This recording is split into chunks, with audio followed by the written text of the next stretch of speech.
Now that most of the big moves that were gonna happen in free agency have occurred, fans have begun to see a clearer picture of what the league is gonna look like heading into the 24-25 season. We've seen most, if not all, the big name, quote-unquote, needle-moving trades and signings that were gonna occur, and the one that has pretty much dominated all of the headlines was the Paul George signing with the Sixers. Now, as a pure basketball fan and logical thinker, this is a great move for the Sixers and adds an extremely reliable scorer and ball handler to a team that desperately needed it while they were getting dog-walked by the best team in the conference. And speaking of the best team in the conference, we've also seen the best move, is when I glanced down at my phone on June 25th around 10 p.m, I saw what appeared to be an innocuous Woj tweet. Had Klay Thompson been moved? Perhaps LeBron had decided to maneuver to get Bronny a better contract. But when I read the headline, the most devious, mischievous, and victorious grin came across my face. And all I could think to myself was, we won. Because the Knicks had finally gone out and done what the entirety of their fan base was calling for, and completed the Villanova set by acquiring Mikal Bridges, and the move legit made my week, if not my summer. Looking forward and out at the rest of the league, I'm genuinely not sure of who can really score on us aside from Embiid and Jokic, and we got a player who was born to be in New York. And while it really did sting to see iHeart go to OKC, ultimately we wouldn't have been able to pay him what he deserved, and I really wish him the best in Oklahoma.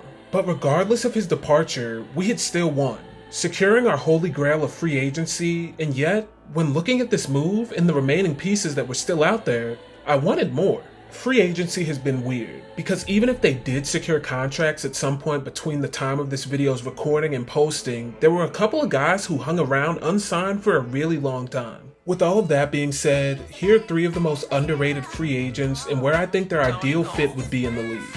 Player 1, Tyus Jones. Tyus Jones has been one of the most criminally underrated players in the NBA for a good time now.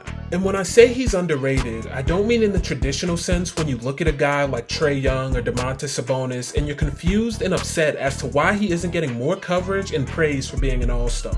Because to be perfectly clear, Jones will never be an all-star, or anything close, but the impact that he can have on the game at that point guard spot is something that a lot of teams could really benefit from this upcoming season. While Jones has been stuck on the Wizards watching Kyle Kuzma and Jordan Poole do whatever it is they do in Washington, Jones has been the picture of pace and consistency in an otherwise inconsistent organization. He's led the league in assist to turnover ratio for 5 years, which is an NBA record, and he averaged 12 points and 7.3 assists this year on 48.9% shooting from the field and 41% from 3. These were all career best stats and shooting splits from Jones, and he's improved every year since he's been in the league and gotten more of an opportunity to shine. And while he was extremely efficient as a starter for Washington this year, we've also seen him be equally as effective as a stabilizing force off the bench in years past, particularly when he came off the bench in Memphis behind Ja Morant. Jones's prowess as a stabilizing force for both the starting and bench unit is something that any team could benefit from,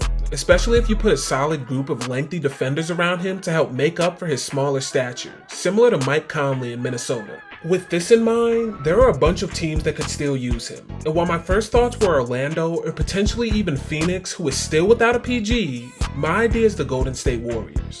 Golden State certainly was, and continues to be, a very intriguing developing story this offseason. They shipped off CP, who was critical to their bench unit at times this season, for pennies to San Antonio, and they've allowed Klay Thompson to sign with Dallas, and the franchise is in an interesting spot to say the least. They went and picked up DeAnthony Melton and Buddy Hield, and as of right now, it appears that they're working on potentially starting Podziemski at the 2 with Hield off the bench, while Melton seems to be their option for the backup PG spot. Regardless of what they do, it looks like their options for backup PGs will be 2 guys who aren't able to command a second unit or even play the point guard spot as naturally as Jones can.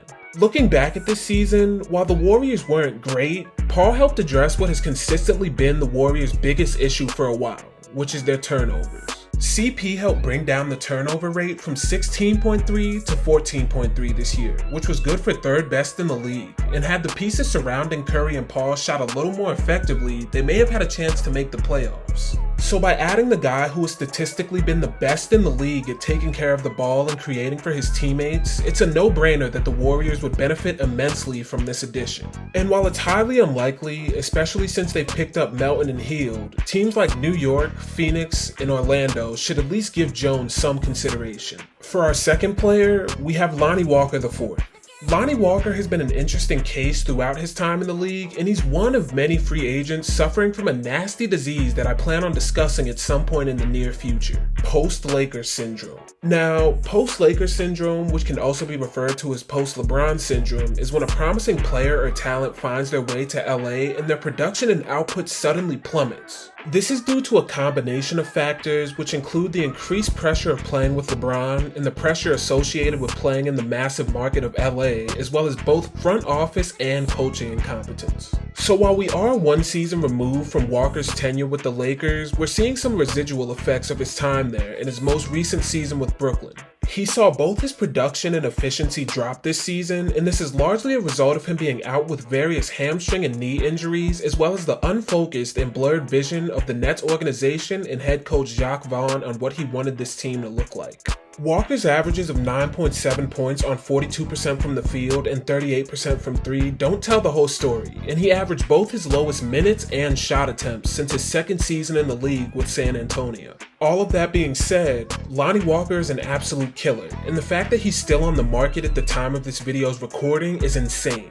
A 6'4" hyper-athletic guard who can really score the ball and heat up from three would be a real asset, especially to teams that could use that extra scoring punch and energy off the bench. On top of this, while Walker isn't a lockdown defender, his athleticism, length, and desire to guard make him good for a couple of steals and fast break dunks, as well as a decent enough on-ball defender.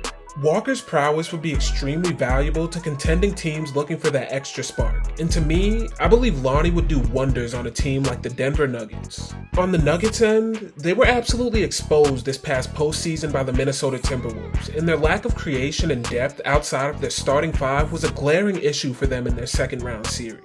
It became very clear that Denver was heavily missing Bruce Brown and Jeff Green off the bench, and during the playoffs, their bench had the second worst net rating at -26, which was only better than the Phoenix Suns.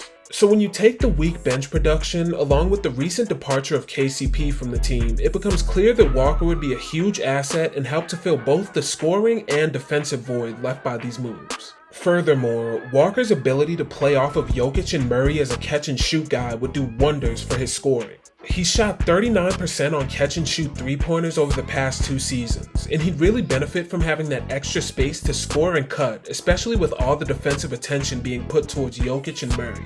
Wherever Walker ends up, it's clear that he'll be a real contributor, and a lot of people are being fooled because of the way he was mismanaged over this past season. And for our third player, and just a tad bit of Knicks bias, we have Trent Jr. Now, I don't want to get greedy, and like I've said earlier, I'm perfectly content with the Mikal signing, and we did our thing in free agency regardless. But man, I'd be lying if I said that it wouldn't be nice to have Trent Jr., and he's a player that I've been interested in acquiring probably since last season around the trade deadline. I don't think that I have to explain the Knicks' defensive identity as a team, and Trent just fits so well with our team identity, but also our city identity. He's a gritty player who, after falling to the second round following a lackluster tenure at Duke, clawed his way up as a hard-nosed defender that can really shoot the ball. Unfortunately, as much as I'm a fan of Trent and his fit with both the city and team, his signing would likely create roster redundancy as we already have a bunch of 3-and-D guards, and we need a center right now more than anything else. However, Trent's talents will be appreciated elsewhere, and an interesting stat that Reddit user StrategyTop7612 pointed out is that he led the league in wide open three-point percentage this season at an insane 51.3%. So despite his regression this season and reports that he was seeking a contract in the $20 million a year realm, he would be a pivotal piece, especially for a team that generates a lot of open looks and could use some more perimeter defense. So my pick for a team is a combination of 3 squads, and the first 2 are Denver and Boston. This is because Trent would be able to reap the benefits of playing within a system that generates a lot of wide open threes, and he'd fit in as a defender perfectly. And what I'd imagine him to be like is a slightly less good shooting but infinitely better defending Sam Hauser. And the third team is the Milwaukee Bucks, because he fits what they need in terms of added shooting, especially following Malik Beasley's departure, and his defense is a massive step up from that of Beasley or Connaughton, and Giannis would certainly appreciate this help. No matter where Trent ends up signing, and at the time of this video's recording, it's looking like it's going to be the Lakers, he should be a major help, especially if they avoid giving him that $20 million a year he was looking for. And with all that being said, we've reached the end of the video. This year's free agency has been pretty wild and filled with a lot of moves that are sure to really shake up the league next season. And I'll probably make a current state of the NBA post-free agency video once everything clears up. But for now, that's going to do it for this one. Please be sure to like, sub, and hopefully I'll see you in the next one.